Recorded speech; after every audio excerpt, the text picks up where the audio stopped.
Sejarah OPM sebenarnya dapat ditelusuri hingga tahun 1961, di mana Belanda tengah mempersiapkan dekolonialisasi Papua.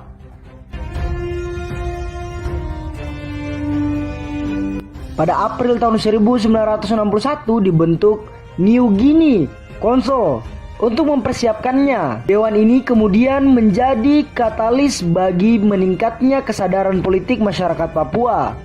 Dewan ini kemudian memutuskan untuk menggunakan nama Papua Barat untuk wilayah negara mereka. Selain itu disepakati pula desain bendera mereka, yaitu bendera bintang kejora yang dikenal hingga saat ini. Pada tanggal 1 Desember tahun 1961, New Guinea Council bersama Belanda secara resmi mengumumkan simbol nasional mereka. Hal ini menegaskan kedaulatan mereka sebagai sebuah bangsa.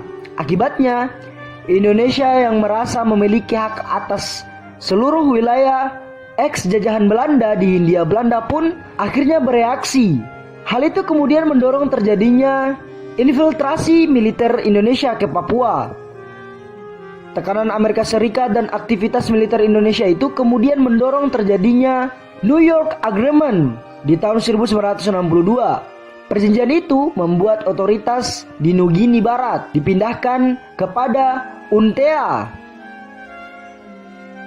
Para nasionalis Papua Barat amat kecewa dan merasa dikhianati oleh New York Agreement karena tidak dilibatkan di dalamnya. Setelah otoritas dilimpahkan dari UNTEA ke Indonesia pada tahun 1963, Indonesia berusaha mengintegrasikan Papua secara keseluruhan ke dalam Negara Kesatuan Republik Indonesia melalui Dekret Presiden Nomor 8 dan 11 tahun 1963. Kebijakan itu membuat hak-hak dan aktivitas politik masyarakat Papua berada dalam kontrol penuh Indonesia. Pengaturan politik disertai dengan aktivitas militer ketat menimbulkan perlawanan dari masyarakat Papua kepada otoritas Indonesia. Misalnya di Manokwari dan beberapa kota lainnya, gerakan resistensi inilah yang menjadi cikal bakal dari organisasi Papua Merdeka. Menurut R.G. Jopari, ada dua fungsi utama dari OPM ini.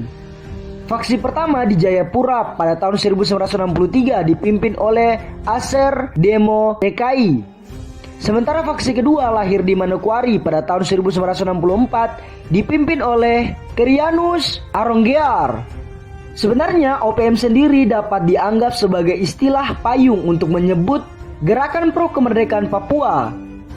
Sejak kemunculannya, OPM terus menjadi kelompok yang menentang otoritas Indonesia.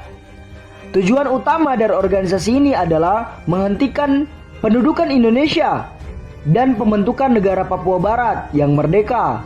Eskalasi perjuangan kemudian semakin meninggi seiring dengan kontroversi yang dihadirkan oleh penentuan pendapat rakyat atau PPRA pada tahun 1969. Kala itu referendum, segelintir masyarakat Papua menghendaki integrasi daerah mereka dengan Indonesia, sehingga muncul nama Provinsi Irian Jaya.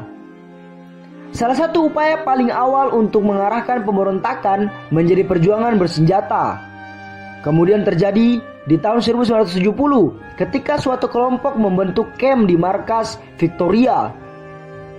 Langkah paling fenomenal dari kelompok markas Victoria ini adalah ketika OPM mendeklarasikan kemerdekaan Republik Papua Barat pada tahun 1971.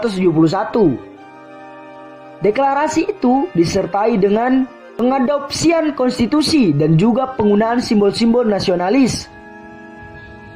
Ada dua tokoh penting di balik kelompok tersebut. Pertama, Seth Roem Korem yang merupakan seorang ex-militer yang semula pro-Indonesia, dan yang kedua ada Jacob Parai yang merupakan lulusan Universitas Cendrawasih yang sejak awal telah anti-Indonesia. Tak lama kemudian OPM kemudian mendapat banyak dukungan dari masyarakat di wilayah Papua. Tak hanya itu, mereka juga menjaring simpati dari dunia internasional, di mana negara Pasifik seperti Tuvalu dan Vanuatu memberikan dukungan kepada mereka. Selain itu, Belanda disebut-sebut juga kemudian memberikan dukungan moral kepada organisasi ini. Sayangnya, meski sangat populer, organisasi ini memiliki kelemahan dalam kepemimpinan. Hal ini terjadi terutama setelah konflik antara Jacob Parai dengan Seth Rumkorem dalam posisi sentral kepemimpinan organisasi pada akhir tahun 1970 dan awal 1980-an. Kegiatan militer Indonesia semakin meningkat sehingga para pemimpin markas Victoria ini harus melarikan diri ke luar negeri. Sejak saat itu kepemimpinan OPM dijalankan terbatas secara teritorial dan kerap gagal untuk desentralisasi. Kemudian pada tahun 1980-an muncul sosok Kelly Kualik sebagai tokoh penting di lingkaran lokal OPM. Salah satu yang paling mencolok adalah ketika kelompok yang melancarkan aksi di wilayah tambang PT Freeport tahun 2002. Wilayah operasi Kelly memang berada di kawasan tambang Freeport di Mimika. Setelah Kelly tewas tertembak di tahun 2009, ada sosok Goliat Tabuni yang memimpin gerakan bersenjata di kawasan Puncak Jaya Wijaya. Operasi Goliat kemudian terus meluas ke distrik lainnya. Pengaruhnya yang semakin menguat membuat ia didaulatkan sebagai Panglima tertinggi OPM di tahun 2012. Pengaruh Goliat yang semakin kuat ini membuatnya menjadi tujuan otoritas Indonesia untuk berdialog, bahkan hingga di era Jokowi sekarang. Namun di era Jokowi gerakan bersenjata OPM belum juga surut. Kelompok ini disebut-sebut berada di balik penyerangan kepada pekerja konstruksi Jalan Trans Papua.